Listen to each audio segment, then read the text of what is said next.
Assalamualaikum warahmatullahi wabarakatuh. Bismillahirrahmanirrahim. Wassalatu wassalamu ala rasulillah wa ala alihi wa sahbihi wa mawalah. Amma ba'd. Alhamdulillah, kita jumpa lagi di Sahwatul Ahyar Channel ngaji online menjelang Ramadan 1447 Hijriah. Di kesempatan ini kita melanjutkan pembahasan dari buku Mutiara Salat dan Puasa karya saya. Sekarang membahas masalah hal-hal yang membatalkan puasa. Jadi apa saja yang perlu kita ketahui yang menyebabkan puasa kita nanti menjadi batal. Yang pertama, hal-hal yang membatalkan puasa secara umum, secara umum yang mungkin orang awam juga sudah paham, yaitu makan dan minum dengan sengaja. Tetapi jika dilakukan karena lupa, puasanya tetap sah. Jadi kalau kita makan, minum walaupun hanya sedikit di saat waktu puasa, maka puasa kita batal. Tetapi sebaliknya, bila kita makan atau minum walaupun dalam jumlah yang banyak, tetapi kita lupa kalau kita sedang berpuasa, maka setelah kita sadar kalau kita sedang berpuasa, maka segera kita hentikan makan dan minum tadi dan kita melanjutkan puasa. Bagaimana dengan sisa yang di mulut? Ya, kita bersihkan saja mulut kita dengan berkumur atau apa, kemudian kita melanjutkan berpuasa. Kemudian yang kedua, muntah dengan sengaja. Tetapi jika tidak sengaja, muntah karena tiba-tiba, puasa tidak batal.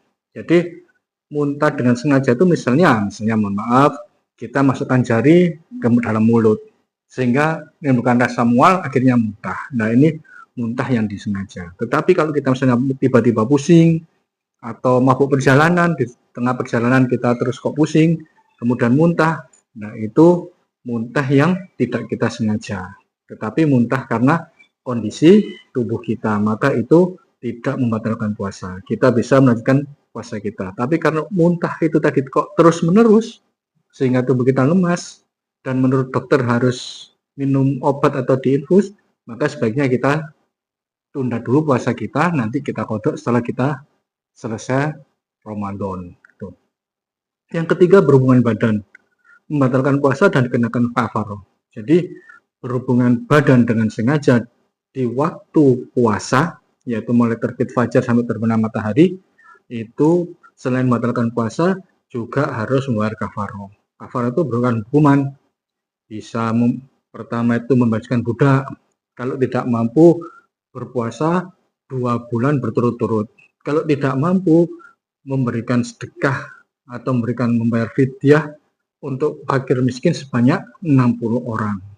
Nah, ini yang perlu kita harus hati-hati. Kemudian yang keempat, keluarnya air mani baik disengaja maupun tidak, kecuali karena mimpi basah. Jadi kalau air mani misalnya dengan bersetubuh, ya jelas membatalkan puasa, yang pembahasan yang tadi. Kemudian misalnya kita mengeluarkan air mani dengan cara yang di luar kebiasaan, misalnya mohon maaf onani atau dan sejenisnya, sehingga air mani kita keluar, maka itu membatalkan puasa. Tetapi misalnya kita tidur kemudian keluar air mani atau sperma, ketika kita tidur tadi mimpi basah, maka tidak membatalkan puasa. Kemudian yang kelima, haid dan nifas, walaupun terjadi saat sebelum berbuka, puasanya batal. Jadi bagi jamaah wanita, bila kedatangan haid dan nifas, walaupun misalnya 5 menit lagi maghrib, itu tetap puasanya batal dan tidak dihitung berpuasa di hari itu, dan harus diqadha di luar bulan Ramadan. Kemudian di sini juga kita bahas perbedaan pendapat antar madhab tentang suntik, infus, dan transfusi darah. Bagaimana kalau misalnya kita sedang berpuasa, kemudian harus disuntik, atau harus diinfus, atau tiba-tiba kita harus menolong orang sehingga harus transfusi darah di saat kita berpuasa.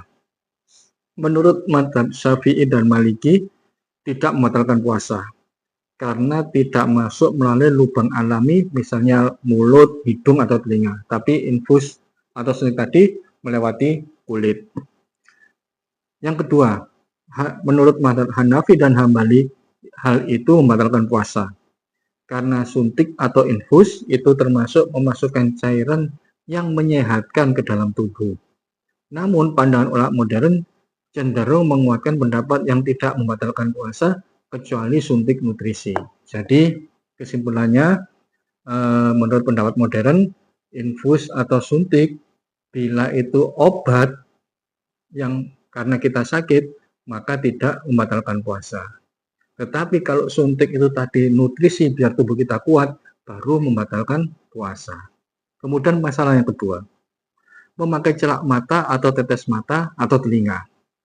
Jumhur ulama menyatakan tidak membatalkan puasa, karena tidak ada dalil yang kuat yang menunjukkan hal tersebut membatalkan puasa. Jadi misalnya kita sakit mata atau sakit telinga, kemudian diberi obat tetes, itu tidak membatalkan puasa.